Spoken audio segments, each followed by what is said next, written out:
Meaning of durum wheat. Durum wheat. Durum wheat. Durum wheat.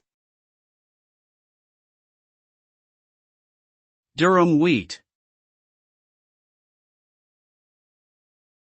Durum wheat is a high-protein, hard variety of wheat that is commonly used to make pasta and couscous. It's known for its golden color and nutty flavor, as well as its ability to hold its shape and texture when cooked.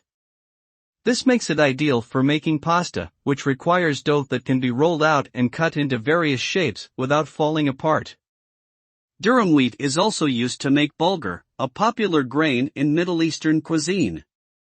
Overall, durum wheat is an important ingredient in many cuisines around the world, especially in the Mediterranean region.